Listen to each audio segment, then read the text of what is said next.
Indonesia के सुम्बाव island पर एक ऐसा हादसा पेश आया जिसने कुछ ही देर में लाखों लोगों की जान ले ली। आखिर वहाँ ऐसा क्या हुआ जिसे दुनिया आज भी एक खतरनाक दिन से कम नहीं मानती है। ऐसी इंटरेस्टिंग वीडियो देखने के लिए हमारे चैनल को लाइक और सब्सक्राइब कर dीजिए ताकि आने वाली हर वीडियो का नोटिफिकेशन आपको मिल सके। 10 अप्रैल 1851 का यह दिन था जब सुम्बाव आइलैंड के सभी लोग रोज़मर्रा की तरह अपने अपने पर्सनल काम कर रहे थे, लेकिन वह लोग इस बात से बिल्कुल बेखबर थे कि 10 अप्रैल का ये दिन उनकी लाइफ का सबसे आखिरी दिन होने वाला है। इस हादसे ने ना सिर्फ सुम्बाव आइलैंड को तबाह किया जबकि कई देशों को इसके इम्पैक्ट का सामना करना पड़ा। ह्यूमन हिस्ट्री में रिकॉर्ड किया जाने वाला ये मास लेवल डिस्ट्रक्शन कोई बैटल या वार नहीं था और ना ही कोई न्यूक्लियर या फिर बायोलॉजिकल एक्सपेरिमेंट था। ये है तंबोरा एक्सप्लोजन के नाम से जाने वाला एक वॉल्केनिक इरप्शन। इन शॉर्ट ये एक वॉल्केनिक इरप्शन था। तो चलिए शुरू करते हैं इसके बारे में, ये कब, क्यों और कैसे हुआ। On the Sumbawa island of Indonesia.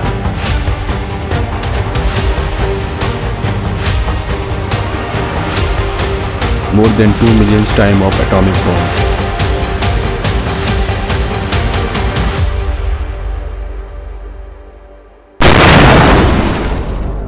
The massive Tambora eruption.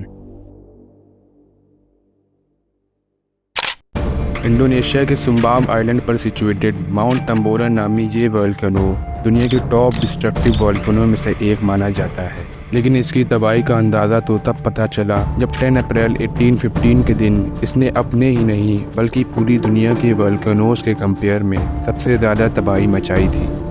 Mount तंबोरा के इस इरप्शन ने हिरोशिमा और नागासाकी पर गिरने वाले बॉम्ब से लाख गुना ज़्यादा तबाही मचाई थी।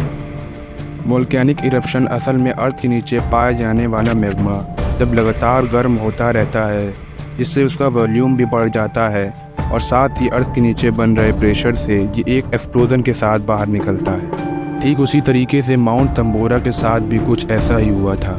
10 अप्रैल 1815 माउंट तंबोरा में पहले से ही धीरे धीरे लावा और गैस निकल रही थी, जो कि हर वोल्केनो की एक नॉर्मल सिचुएशन होती है।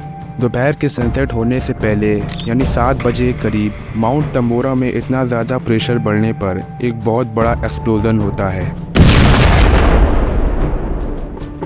एक्सप्लोजन इतना बड़ा था कि 36 क्यूबिक माइल्स लावा निकलने के साथ साथ धुएं और राख के बादल अर्थ की स्ट्रेटोस्फेयर लेयर को छूने लगते हैं, यानी वोल्केनो से निकली हुई राख ग्राउंड से 43 किलोमीटर ऊपर आसमान में फैल जाती है।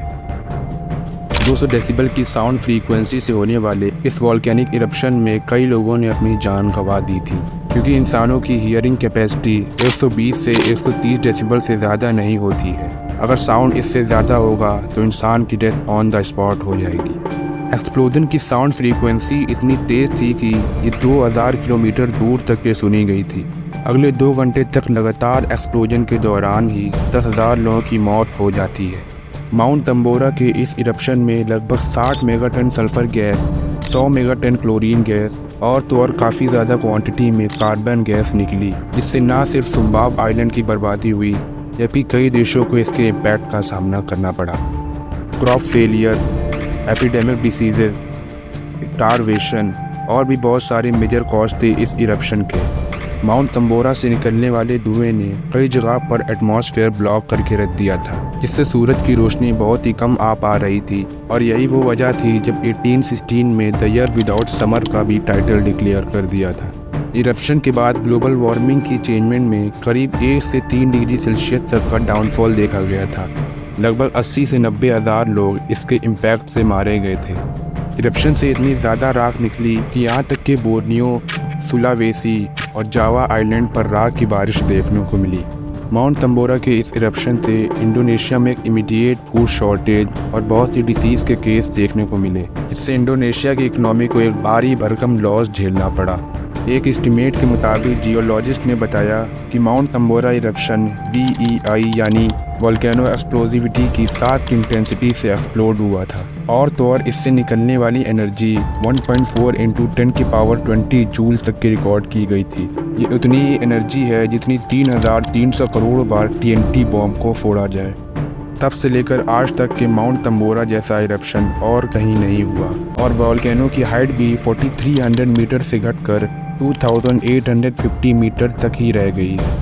इस इरप्शन को आज 208 साल बीत गए हैं और दुनिया आज भी इसे एक डिस्ट्रक्टिव जियोलॉजिकल इवेंट मानती है। उम्मीद है आपको यह वीडियो बहुत पसंद आई होगी।